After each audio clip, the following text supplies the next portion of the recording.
সকলো বন্ধু বান্ধৱীকে দীপাৱলী শুভেচ্ছা জনাইছো আৰু স্বাগতম জনাইছো মোৰ নতুন এটা ভিডিঅ' মাৰ্জলে। বন্ধু বান্ধৱীসকল, দীপাৱলী আৰু দীপাৱলী বুলি কোৱাৰ লগে লগে বন্দুক বাৰুদেৰে একদম ফুলজাৰি কত মানে হেৰি হৈ যায় ন, ফটকা ফুটে।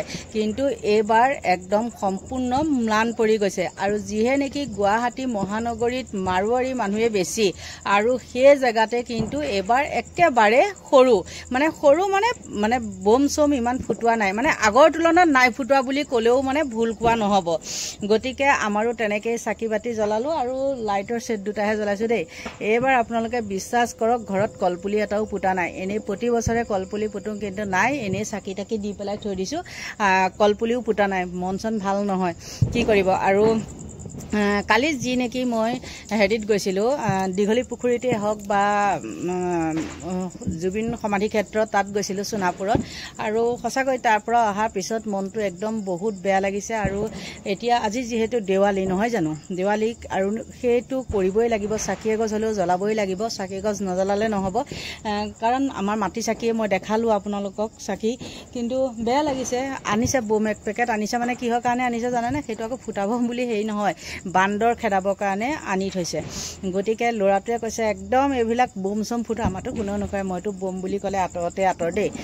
প্ৰতি বছৰে কিন্তু এই কিবা এইবিলাক হেৰি বোমৰ নিচিনা ফুটাই, ওপৰত যে উৰি গৈ পেলাই ফুটাগে, তেনেকুৱা হেৰি কৰে।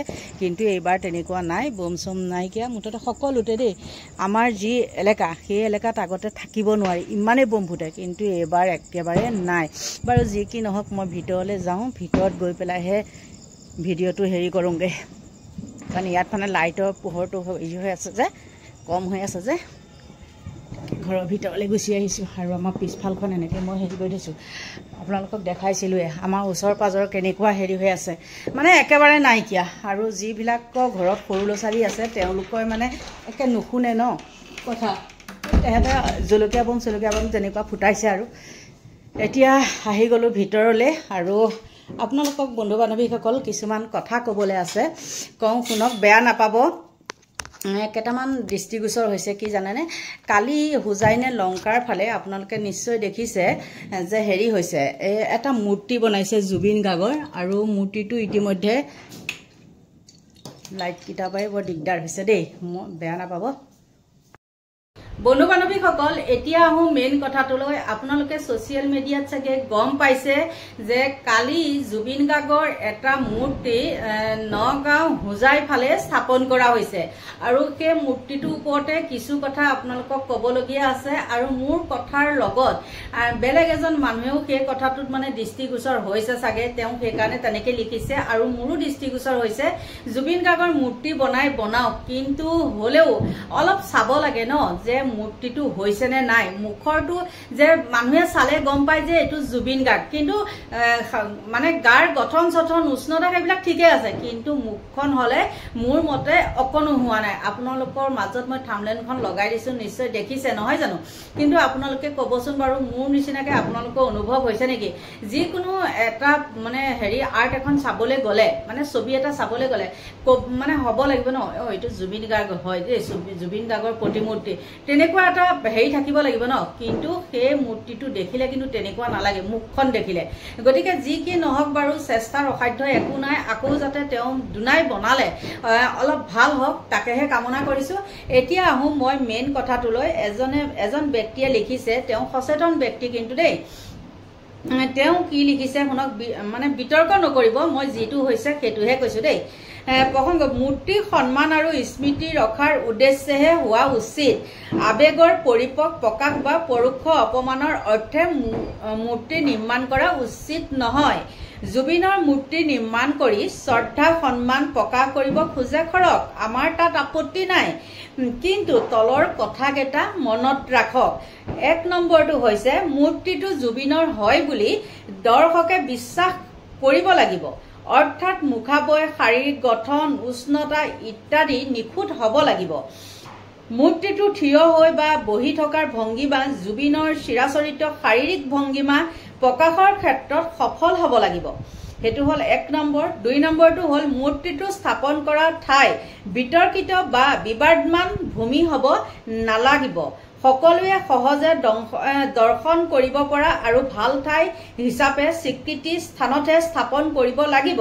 ওচৰে পাজৰে সমাজ বিৰোধী কাৰ্যকলাপ চলা স্থান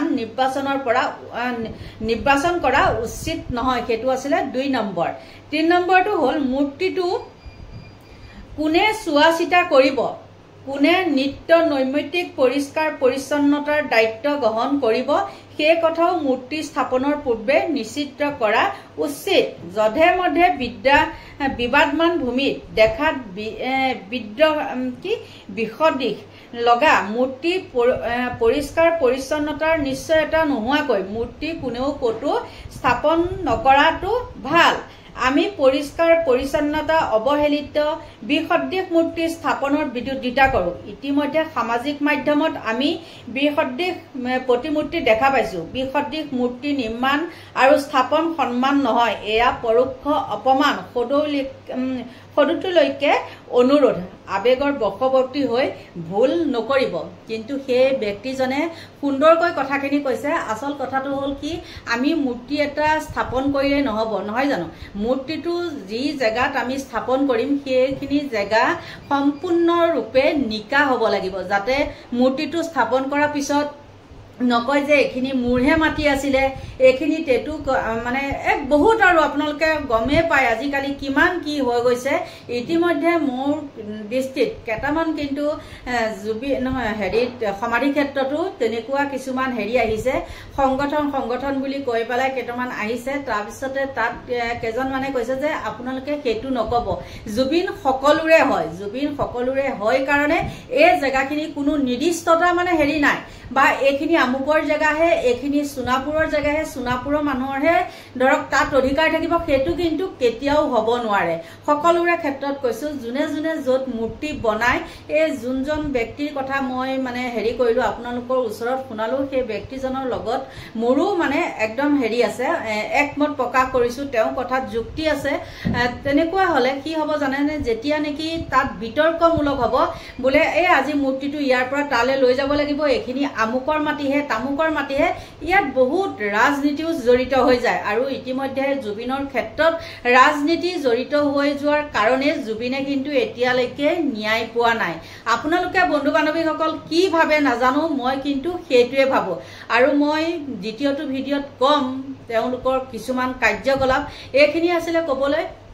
সঁচাকৈ বহুত বেয়া লাগিছে। আৰু কেইটামান কথা কওঁ মই শুনক। কালি জুবিন সমাধি ক্ষেত্ৰত কিছুমান নোহোৱা নোপোজা কাণ্ড সংঘটিত হৈছে, আৰু এটাই ভাল লাগিছে, ইমান লাখ লাখ কোটি কোটি জনতাৰ মাজত কাৰো একো বস্তু হানি বিঘিনি হোৱা নাই। আমি কেতিয়াবা আপোনালোকক সৰুকে উদাহৰণ এটা দিওঁ, বা ফেঞ্চি বজাৰ হওক, বা গণেশগুৰিতে হওক, বা বেলতলা বজাৰতে হওক, যোন গুৱাহাটীবাসী মানুহ তাক মই তেওঁলোকক কৈছো দেই, আপোনালোকে চাবচোন ইমানেই চুৰ হয়, বেগটো ভালকৈ মানে লৈ যাব নোৱাৰি, সদায় সতৰ্ক হৈ থাকিব লাগিব। কিন্তু কালি যেতিয়া আমি তাত উপস্থিত হৈছো, ইমানে মানুহ ক'ৰ বেগ ক'ত আছে নাই, বেগ ক'ৰবাত গৈ থাকেগে, তথাপিও কিন্তু একো এটা বস্তু হেৰুৱা নাই। আৰু যাৰ নেকি এটা মানে সাধাৰণ এটা উদাহৰণ, চাধা টেমা এটাও হেৰাইছে, তেওঁলোকে তাত জমা দিছে আৰু মাইকত কৈ দিছে যে আমুক বস্তুটো আমুকত আছে, ইয়াতে পাব। ইমানে ভাল এটুকুৰ জেগা, সঁচাকৈ ধন্যবাদ দিছো জুবিন অনুৰাগীসকলক। আৰু এই জুবিন অনুৰাগীসকলকে কিছুমানে কয় এই মদাহী জাক, এই কিবা জাক, তেনেকে বুলি কৈছে, কিন্তু সঁচাকে বহুত ভাল লাগিছে। আৰু এটা কিবা বিতৰ্কিত হ'ল, কিন্তু মেইন কথাটোনো কি সেইটোহে ভালকৈ নাজানো। কিন্তু সেই তাত ভাইটি দুজন মানে চাকি তাকি চোৱা চিতা কৰি আছে, এনেই একদম বিনা পৰিশ্ৰমত তেওঁলোকে কৰি আছে সকলোখিনি। মানে কোনো তাত বোলে টকা পইচা আমি লৈছো, আমি হাজিৰা লৈছো, তেওঁলোকে তাত মানে সেইখিনি চাকি বাতিখিনি চাফ চিকুণ কৰা বা জেগাখিনি চাফ চিকুণ কৰা, সেইটো নহয়। তেওঁলোকে বিনা স্বাৰ্থত তেওঁলোকে কৰি আছে, অকল জুবিন গাৰ্গক ভাল পায় বুলি। আৰু সেই যুৱক কেইজনৰ লগতে হয়তো আপোনালোকে জনাবচোন দেই, এই মধুস্মিতা বুলি যে লাখটকীয়া বাইদেউ বুলিয়ে কৈছো আৰু দেই, তেনেকুৱা এগৰাকী ইউটিউবাৰে আহি কিবা কিবি কৰিছে বুলি কৈছে। এটা কি কথাৰ পৰা কি হৈছে সেইটো কিন্তু মই একদম জ্ঞাত নহয়, আমিও তাত আছিলো।